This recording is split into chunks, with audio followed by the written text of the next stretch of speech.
Okay, so today's Monday, May 19th, 2025. The trading day is unfolding as I create this broadcast, but I wanted to address something that came up with regard to the proposed Panther Creek Data Center.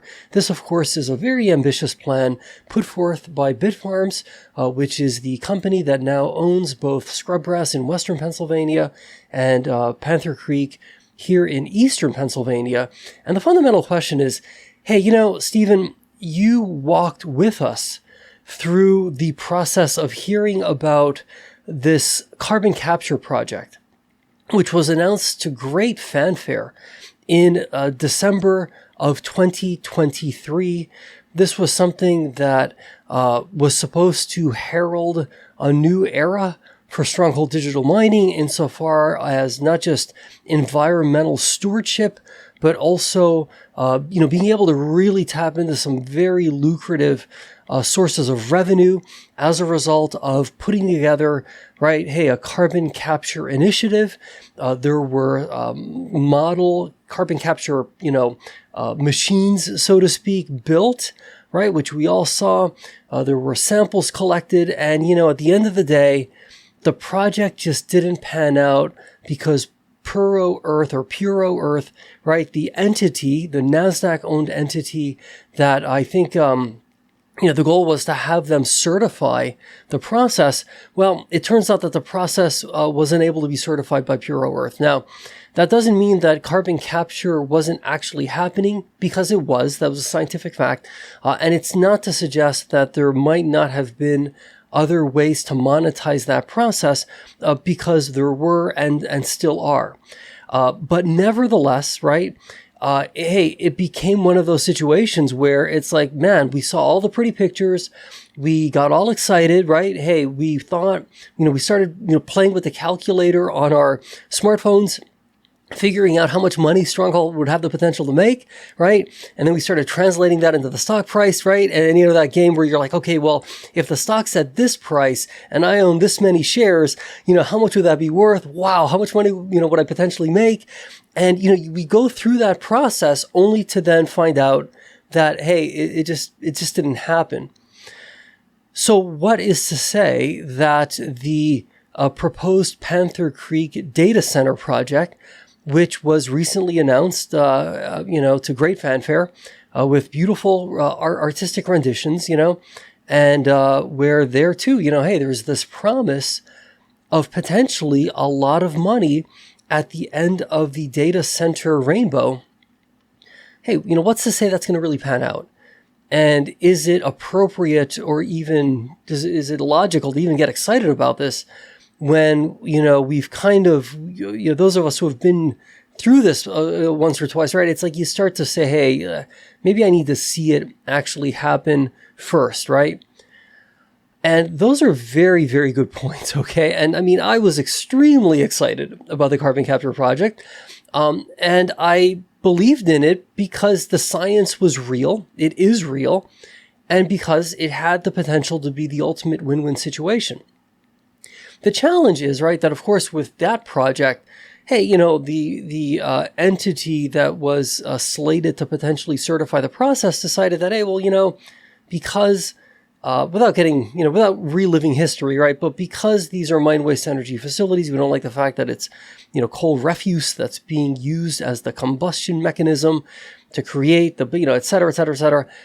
So it kind of went sideways, right? So what's to say that, hey, maybe the Federal Energy, Regulatory Commission, FERC, I believe, right? What if they decide, hey, this is not going to be a valid use of this site, this proposed data center? What if, do they even have a mandate over that? I'm not sure, but I'm just saying, right? What if there's some local issue that arises for whatever reason?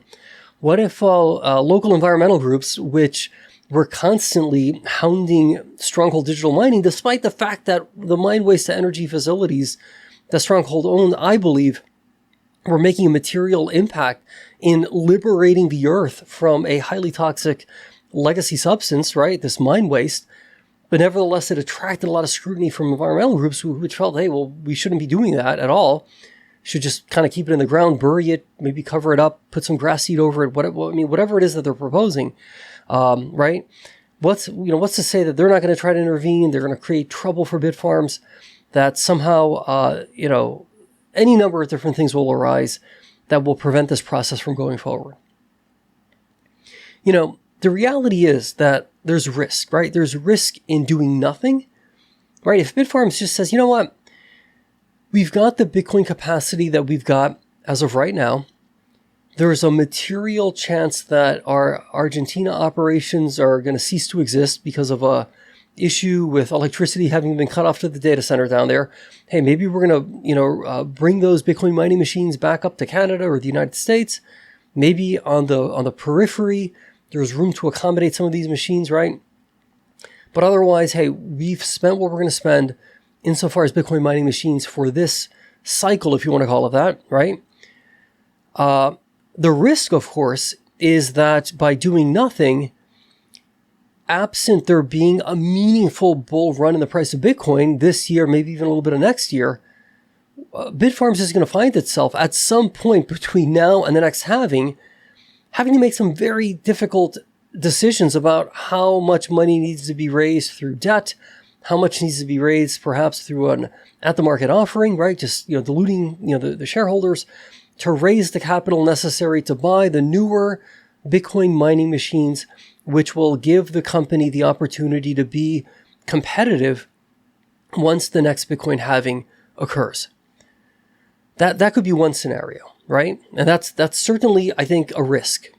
In fact, if Bitfarms does nothing that's different, that's not even a risk, it's like a certainty. Now, you could argue, well, hey, but what if this Bitcoin bull run really kicks in? What if the money the company makes is astronomical? What if they could use the proceeds of some of the money they make from this bull run to buy the machines for the next bull run? Well, okay.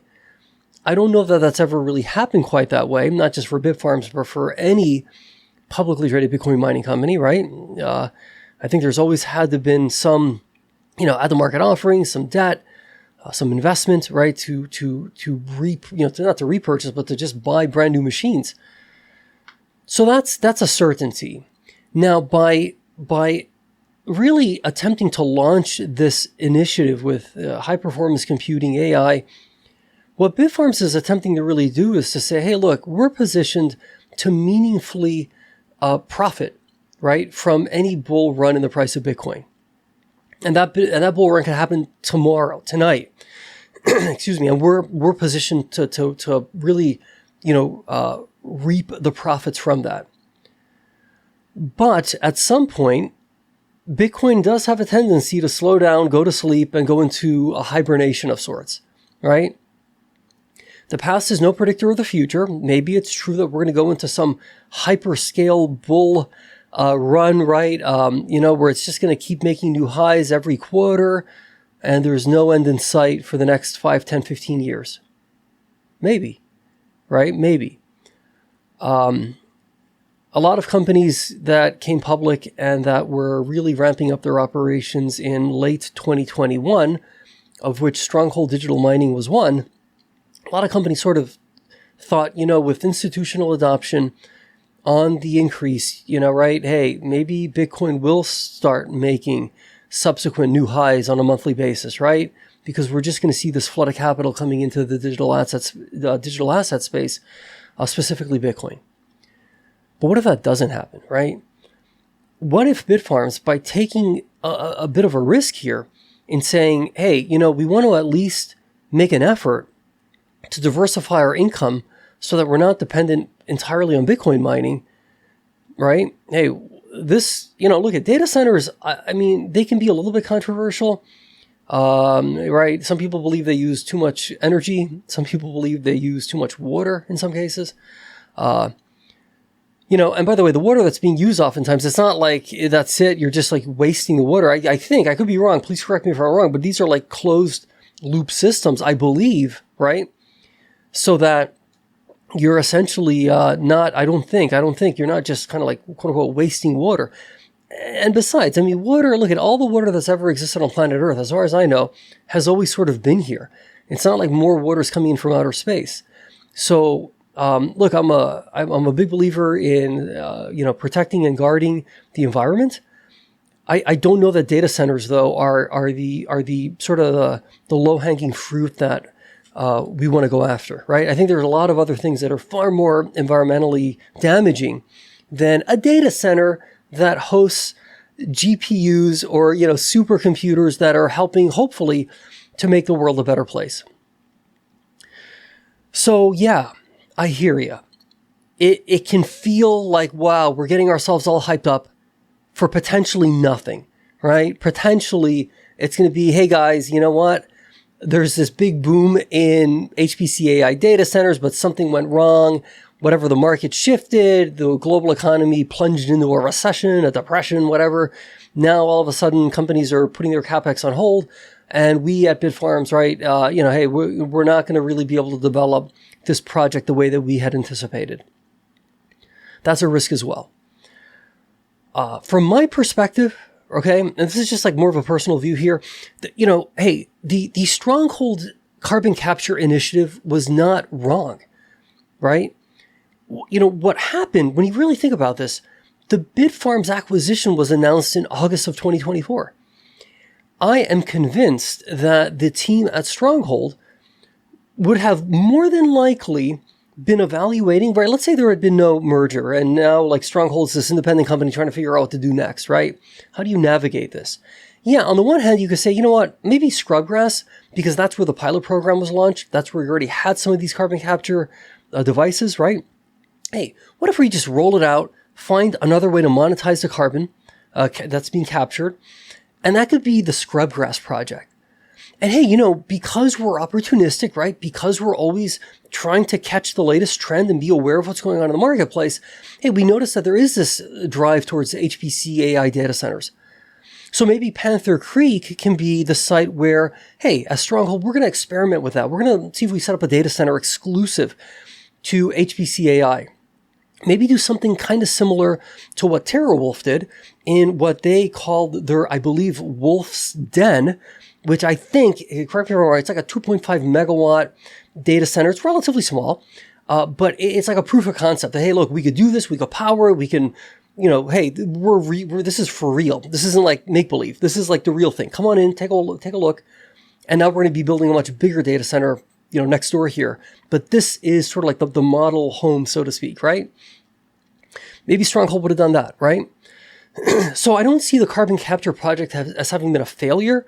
I do see the timing of Puro Earth's decision to not certify the project as having been problematic and annoying, right? But it didn't, because the merger or acquisition really by Bitfarms came so soon, we don't, you know what I mean? Like, I think we would have seen something come of the carbon capture initiative. For reasons that are perfectly understandable, Bitfarms is like, hey, you know what? We want to really focus on what we think is like the real high ticket, highly profitable stuff, which is let's kind of ramp up these data centers. Let's get a bunch of HPC AI compute, humming along here on our lovely Panther Creek data center campus, right? Possibly replicating that model out in Scrubgrass.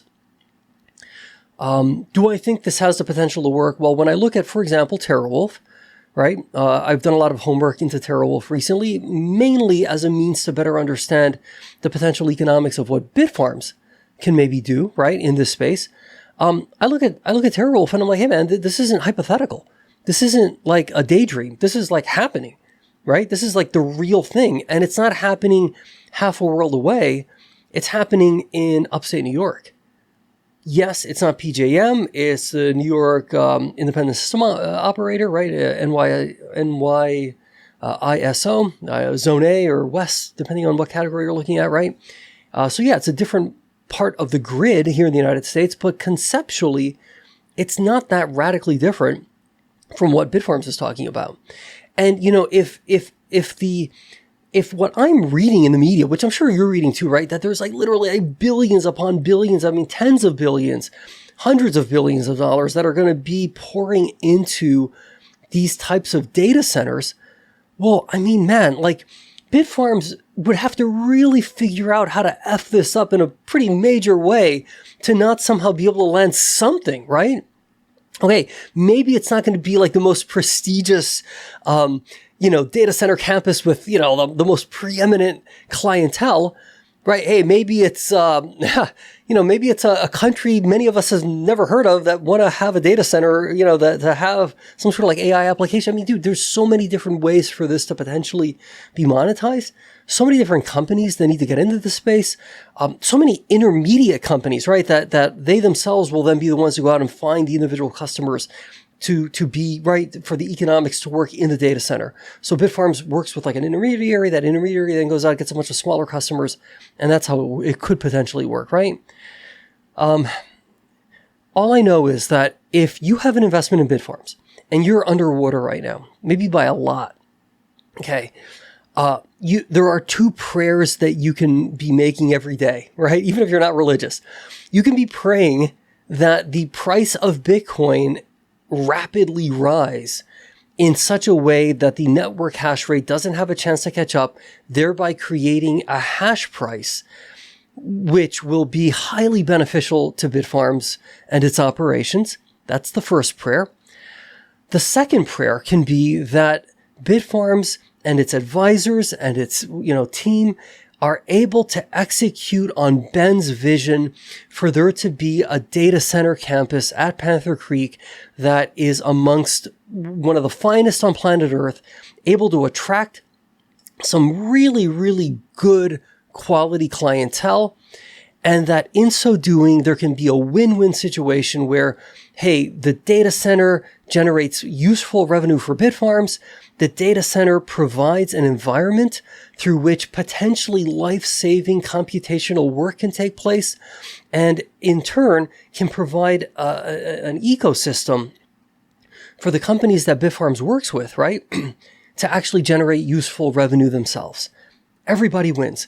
Bitfarms wins, right? The companies that Bitfarms works with wins, and society wins, right? Hey, we're all going to be beneficiaries out of whatever comes out of some of these HPC AI data centers. I'm convinced of it. So those are the two prayers, I suppose there's a third prayer, and I know some of you have been mentioning this, and I know there's frustration, but there could be a prayer that, by May of 2026, when this peace agreement of sorts, right, between Bitfarms and Riot Platforms comes to an end, I know that there are some of you out there who would be more than happy to pray that Riot come in with, hey, a good solid offer, insist that it be put to a vote by Bitfarms shareholders, because I've heard from many of you that you would happily vote in the affirmative, particularly if shares of Bitfarms are still languishing around $1 a share, something like that, and this offers for like $2.50, $3 a share, give or take some money there, right? But if we do nothing, right? If Bitfarms just kind of says, you know what, let's just kind of wait and see what happens with Bitcoin, then we're down to really kind of like one prayer. And we're going to create another broadcast probably tomorrow where we really talk, I think, in depth about the Bitcoin bull run and whether or not it's going to happen, right? I have a lot of thoughts on this, but I'm asking you to at least be open-minded. I'm asking you to have a little bit of faith that where the carbon capture project that Stronghold Digital Mining announced to great fanfare, which ultimately didn't live up to expectations, right? I'm asking you to at least have a little bit of faith, a little bit of open-mindedness, a little bit of hope that this data center plan can kind of like actually gain some traction, right? That it can actually come into fruition, and that it can actually not only make a difference for Bitfarms, but hopefully make a difference for the world. Okay, my friend, let's stay positive, let's be great, and we'll see each other again tomorrow.